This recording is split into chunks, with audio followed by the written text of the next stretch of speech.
Welcome. Welcome to this presentation on neurodiversity at the workplace. My name is Danielle Aubin. I am a licensed clinical social worker, and I'm also late diagnosed autistic and ADHD, and my pronouns are she and they. So let's get started.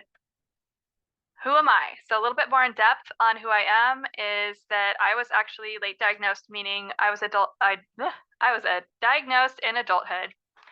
And a lot of us were. There's actually a quite a large wave of assigned female at birth, uh, people of color, other marginalized groups who were not identified in childhood to have autism, ADHD, and a variety of other neurodivergencies. So it's quite a unique journey to learn quite later on in life that you have a developmental disability or perhaps a couple. So I have dedicated my practice to working primarily with autistic adults. A lot of the people who come to see me are also late diagnosed, meaning they were diagnosed in adulthood. And I work with a lot of people with co-occurring ADHD, that's attention deficit hyperactivity disorder, and also a lot of people with obsessive compulsive disorder, OCD. And I do a lot of education around the experiences of late diagnosed autistic and ADHD folks, and I hope to make the world more inclusive and accommodating to neurodivergent individuals. And this topic covering the workplace, I feel like is extremely important considering for autistic people, about 85% of autistic people are not employed. And for some people, it is because they cannot find an organization that provides the accommodations they need. So in this presentation, we are going to cover neurodiversity as well as neurodivergence, which are two separate things, and they have different definitions. They cover different individuals, and they get conflated a lot of the time, which is inaccurate based on how the words were discovered and what they mean.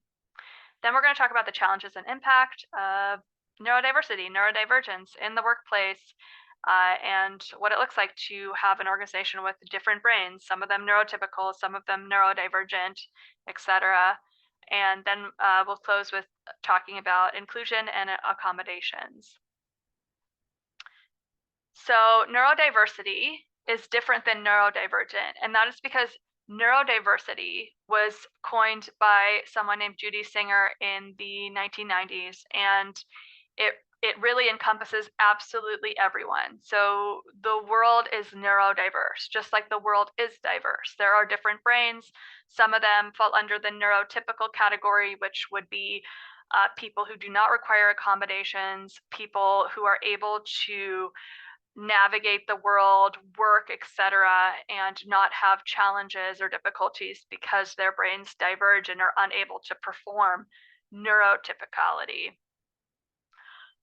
So neurodiversity is everyone, but you are not a neurodiverse person, just like you are not a diverse person. A group can be diverse. It all has to do with an actual grouping of multiples, because you cannot be a diverse one. You are diverse in relation to others as a group. So neurodiversity is every single one and includes all of us. So I'm going to skip over this video. So then what is neurodivergence, right? I said it was different. So it is different because neurodivergence covers the people who diverge from neurotypicality. So for whatever reason, they cannot perform neurotypicality. Maybe they cannot look into someone's eyes for very long. Maybe they cannot work in a building with a lot of noise, etc. There are so many ways that a person diverges from what is considered neurotypical. So Kasian Asasumasu coined the term neurodivergent and emphasized that neurodivergent refers to the neurologically divergent from typical, which includes autistic people, ADHD people, people with learning disabilities, epileptic people, people with mental illnesses, people with MS or Parkinson's or apraxia or cerebral palsy or dyspraxia, or no diagnosis, no specific diagnosis, but wonky lateralization or something. As she goes on then, it is not another tool of exclusion, it is specifically a tool of inclusion. So it is estimated that about 15% of people fall under this umbrella that is called neurodivergence. And the only criteria you truly have to meet is that you diverge from what is considered typical in some way. And that can happen after birth or before. It can be developmental, or it can be something that's gained in adulthood through illness, injury, or even meditation can cause someone to be neurodivergent because they can change the brain through meditation or other ways in adulthood. So neurodivergent is a huge umbrella. It covers so many different conditions and disabilities. Attention deficit hyperactivity disorder, autism spectrum disorder, intellectual disabilities, epilepsy, various mental health conditions like PTSD, post-traumatic stress disorder, obsessive compulsive disorder, bipolar disorder, schizophrenia, specific learning disabilities, and Tourette syndrome. And that's not an exhaustive list. It is many neurological conditions. The list goes on and on. So that gives us an idea of what we're talking about, right? We're talking about people who diverge from the typical. And what's inherent is that there can be challenges. Like if your workplace is built on neurotypical performance, neurotypical communication styles, neurotypical understanding, neurotypical relationships, there may be some conflict. Conflict that maybe isn't even going to be visible, right? Neurodivergent people who cannot get the accommodations they need, aren't understood, have their job tasks not match their abilities, etc., may just leave without saying anything, or encounter other problems that are classified differently, as they have an attitude problem, or they, are not having deference to authority, when in fact it is a neurological difference or a neurodivergence that causes them to see the world differently and require different forms of communication, different tasks, different accommodations in the area of their work. So why does neurodiversity matter in the workplace? So, and again, neurodiversity is the umbrella of everything, right? Neurotypical and neurodivergent, right? All of those things are happening in the workplace. What is this? Why is this important? Well, as a therapist, one of the number one issues people come to see me in therapy for is work-related issues. Being on a performance plan, their boss doesn't understand. They need to work from home and that is not available. But working in the office is a sensory nightmare for them. It causes sensory overload. They're unable to focus, etc. So I see this all the time. And like 15% of the population is neurodivergent and may require accommodations to do their best. Neurodivergent people see things differently, have a lot to offer as coworkers and employees. Due to differences in communication and comprehension, neurodivergent people are at risk of being misunderstood, undervalued, and not utilized effectively. This can look so many different ways in the workplace, and neurodivergent is a huge umbrella. So you have people with all sorts of support needs that are going to be either met or unmet in the workplace. Some people are newly neurodivergent. Perhaps they have not had a lot of time to even understand what seeking accommodations could be like. A lot of people have rejection sensitivity and other challenges that make it hard to ask for what they need. And this can cause them to underperform in their jobs or be undervalued. Maybe they are performing, but it's not being valued or not seen in their workplace. So this can lead to all sorts of issues. So a lot of neurodivergent people may experience the following challenges at work. They can have difficulty accessing accommodations, challenges with small talk, understanding or responding to social cues, feeling misunderstood, sensory sensitivities to light, sound, etc., that impact their work and experience, and lack of understanding and support. And again, neurodivergent is such a huge umbrella, but this really can apply to all sorts of people who don't fit in with what the model is, right? The open floor plan and the constant communication. This can be hard for people who are perhaps, let's say, autistic, who need direct communication styles, who get drained potentially from too much social interaction or small talk. And this can cause them to do something called masking, which is essentially hiding what they want and who they are to fit in with the environment, but then it is extremely taxing to them and can lead to all sorts of problems. So the impact can be huge. And I just put a small slice of what this could look like. People can lose access to their creativity. They can start to keep to themselves. They won't, they might not seek promotion or advancement. They can have a decreased productivity, poor mental health outcomes, feel dissatisfied, and leave the workplace.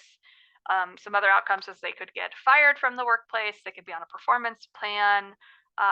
They could be taking a lot of sick days because they're feeling overwhelmed, overtaxed, and their sensitivity to sensory stimuli has reached its max. Maybe they're even nearing something that we would call burnout, where they are just unable to rise up and mask and cover up their differences from other people and their disability and what they need help with. So, some ways to think about inclusion and accommodations to maybe avoid some of those problems or deal with them as they are currently happening. Uh, One thing to note about any of this is also it's important to check in with people and create an environment where they wouldn't be judged by talking about their difficulties and what they need. So creating a neurodivergence accommodative work space could look like having affinity groups for neurodivergent folks for them to support each other, and have some sense of not being alone, which can be really hard when perhaps some people are perhaps the only neurodivergent people in these spaces, or perhaps other people aren't open about their own neurodivergence, etc. Expanded work from home policies. I know this is not always possible for certain types of work and certain types of environments, but a lot of neurodivergent folks, due to sensory issues that are very common with a lot of neurodivergencies, working from home actually helps them concentrate more than working in the office. And you may see more productivity, better outcomes by working from home. Sensory friendly workspaces that could be separate offices for people who are neurodivergent if they need silent workspaces, destigmatizing using ear protection, having stim toys, etc. Also, access to meeting notes and recordings. That's really important. A lot of neurodivergent people have auditory processing issues and other issues that can cause them not to be able to pay attention well in meetings. A lot of neurodivergent folks tend to have different varying levels of being able to pay attention. Perhaps there's some issues that sometimes are okay and they could be in a meeting and pay attention, and other days that would be absolutely impossible, or they cannot decipher what is being said and retain it. So acceptance and inclusion of a variety of forms of preferred communication. So this means, no stigma or negative feedback about the preference of a person to use email over talking, because for a lot of neurodivergent people, it is actually easier for them to have that more limited stimuli of written communication versus the very difficult in-person communication, especially on maybe issues that are more sensitive or complex. And increased awareness and acceptance of different ways of processing and using information. So again, neurodivergent people are diverging from what's typical, which means that perhaps their learning style, their work style may look different. And instead of just jumping to conclusions of like, oh, that means they're not working hard or they need more direction, etc., there could be more curiosity and trust in the fact that the neurodivergent person perhaps is working in a way that works best for them, and to talk to them and ask them what is working for them, if that is helpful to them or not, or what do they think. So there's tons of resources out there. I just put like the smallest amount on here as far as where you can go to like learn more about neurodivergence, about the workplace, about accommodating people. I think that this is something that hopefully more and more organizations are going to start paying attention to and accommodating people. And yeah, so I hope you enjoyed the presentation, and I will see you next time.